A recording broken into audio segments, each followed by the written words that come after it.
Hello guys, nandito na naman ako sa ibang lugar, naglalakad kasi nga maganda ang weather, pero parang paulan ngayon na yung iba wala pang bulaklak pero magbo-blossom to ngayong buwan na to kasi may konting lamig pa. Ang ibang lugar marami ng bulaklak, ito dito wala pa. Ito guys, nakapunta na rin ako dito, naglalakad din, pero doon sa kabila hindi pa ako nakapaglakad dyan, kaya pupuntahan ko. Tingnan nyo yung mga punong kahoy, wala pang mga bulaklak pero may ano na, may kaunting bloom na. Namyestimero sa Prague, lakad-lakad lang muna. Ay, yung iba may mga dahon na. Depende kasi yan sa lugar, kung may talagang init nagbo-bloom yung mga bulaklak, pero kung hindi masikatan ng araw yung puno at saka malamig pa, hindi pa kaagad nagbo-bloom yung mga punong kahoy. Yung ibang puno may mga puti na bulaklak sa unahan. May kumukuha pala ng basura dito. Yan. Dito lang ako nakapaglakad uli dahil may time pa. Lakad-lakad muna. Kasi hindi ko to nakita tong lugar dito. Maganda na rin maglakad-lakad para yung mga basura kinukuha nila. Yun yung mga recycle. Pataas pala tong nilalakaran ko, kaya magandang exercise kasi parang bundok, pero hindi naman masyadong mabundok. Dami mga magagandang bahay. May school pala dito. Yan guys, maganda maglakad dito kasi hindi masyadong maraming tao.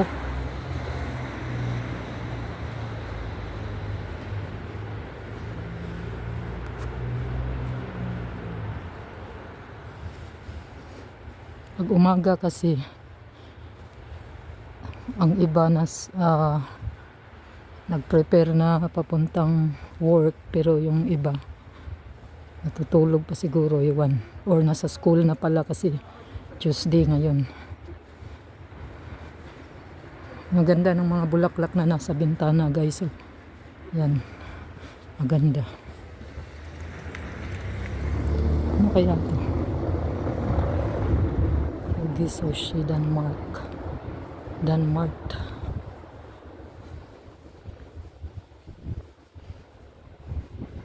Meron pala ditong Japanese restaurant. To gym. Yan guys, yan yung mga bahay dito, mga apartment kasi dito marami, puro mga apartment yan, malalaki. Ito yung mga ano sa Europe, mga apartment sa Europe.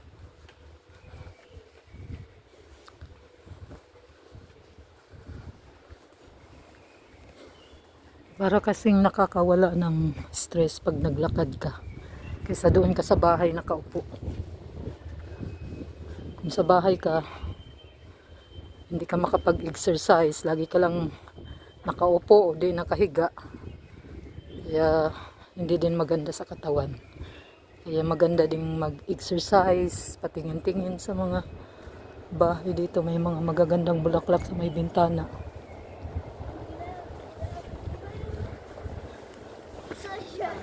Ayan.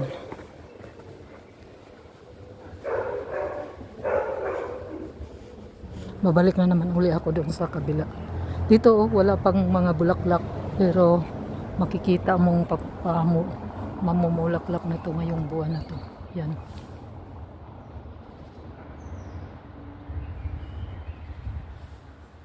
Yan. Spring kasi ngayon kaya mamumulaklak na rin yan.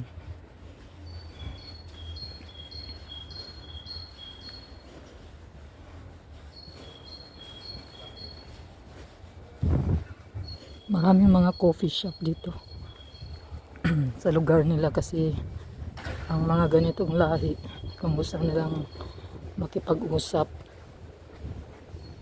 doon sila sa mga coffee shop.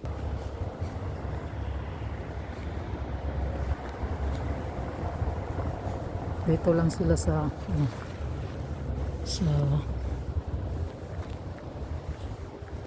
pabalik na naman ako guys.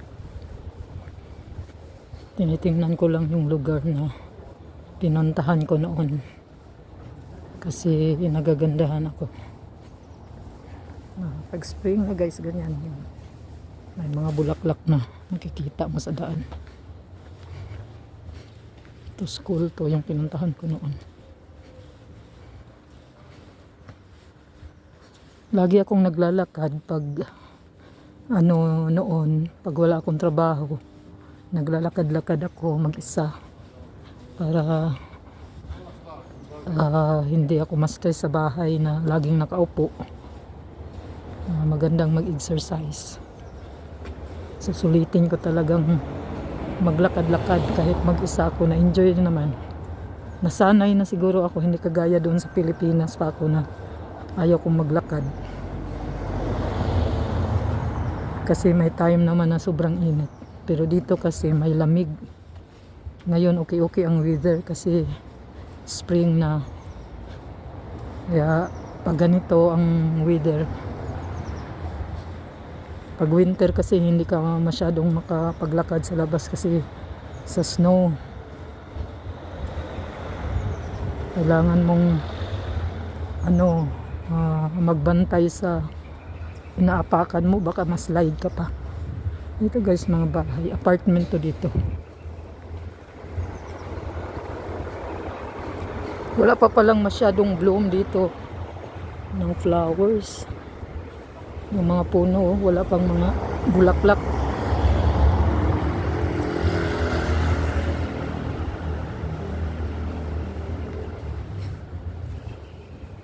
Ayan ito ba. Maganda ang lugar nila, malinis. Yan, mga apartment yan.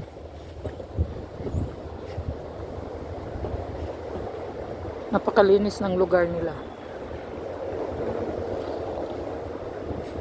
Kasi disiplinado ang mga bata dito. Kahit sa school, ilalagay nila sa bulsa yung basura nila kung wala silang makitang basurahan. Pag uwi, kagaya ng anak ko, pag uwi, daming dalang basura. Kasi yung dito kasi pag kumakain sila, yung mga bata sa school, kagaya ng anak ko, daming dalang basura. Kasi yung pag kumakain siya doon at may niya tinatapon sa bahay namin. Yung disiplinado sila. Ayan, balik na naman ako uli dito.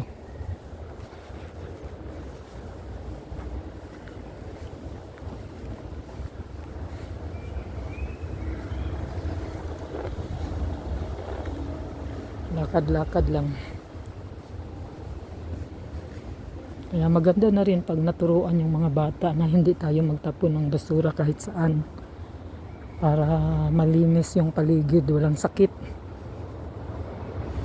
Dito lang magkakasakit ka sa stress naman. kung naboboard ka. Kaya kailangan mo ding gumawa ng paraan, maglakad-lakad ka. Or pupunta-punta ka sa mga kaibigan mo kung gusto mo. Pero ako kasi kahiligan kong maglakad para exercise na rin. Yan guys. Dito na ako malapit. Hello guys, hapit na diri ang stair. Maudaghan kayo diri na maligya og mga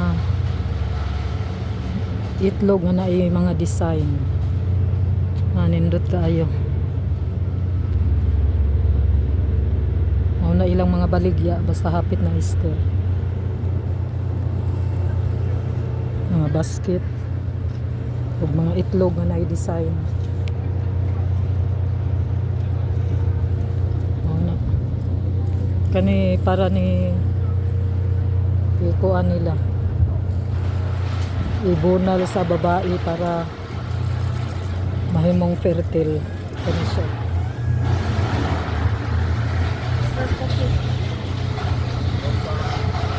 Daghang mga baligya dire.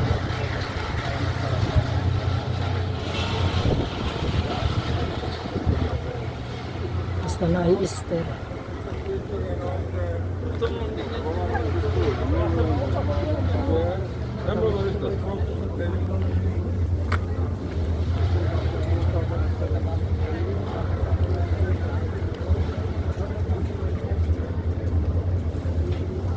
May daghang tao dire. Mao ni ang simbahan sa Nanyas Timero.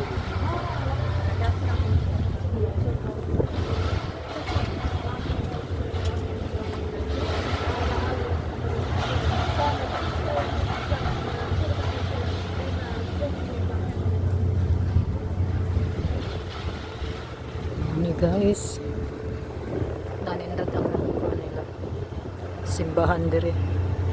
Mao nang nagtinda dire. Naglakaw-lakaw ra ko dire kay dala sa exercise. Namaw na di ang mga tindahan. Basta Easter na yung mga gagmay dire nga tindahan na nagtinda og mga produkto nila para sa ilang Holy Week.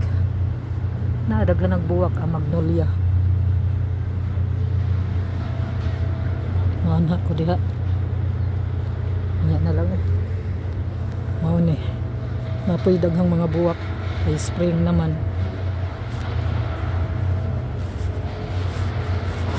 Mao ni mga buwak. Mao ni ang kilid sa simbahan.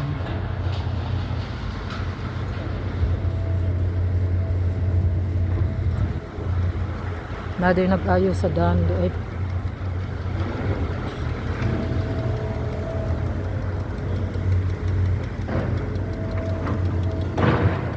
Naninda diri og hotdog. Sirado diri.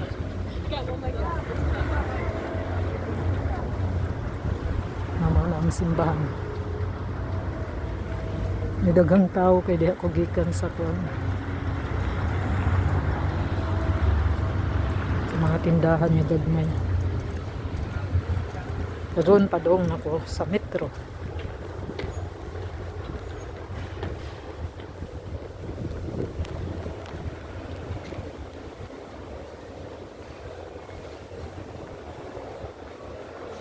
Nagpalit pa kong pagkaon sa akong anak dire. Bye sa guys. Naanak ko sa metro pa uli na.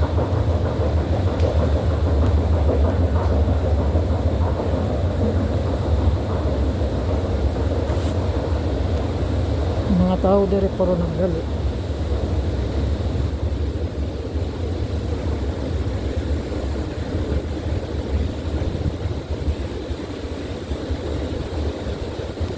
Nagsagol-sagol naman dahil na akong sinugtian, ay Tagalog, may Bisaya. Bisaya makalimot ko. Mag-Tagalog dahil para makasabot ang uban ko. Kalawang na ko uli. Ako sa metro, Nanyas Timero.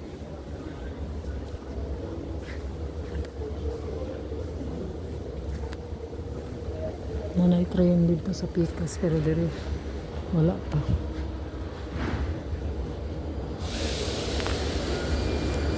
Huwat sa akong train ay wala pa niabot. Na diha ko gikan sa Baguio.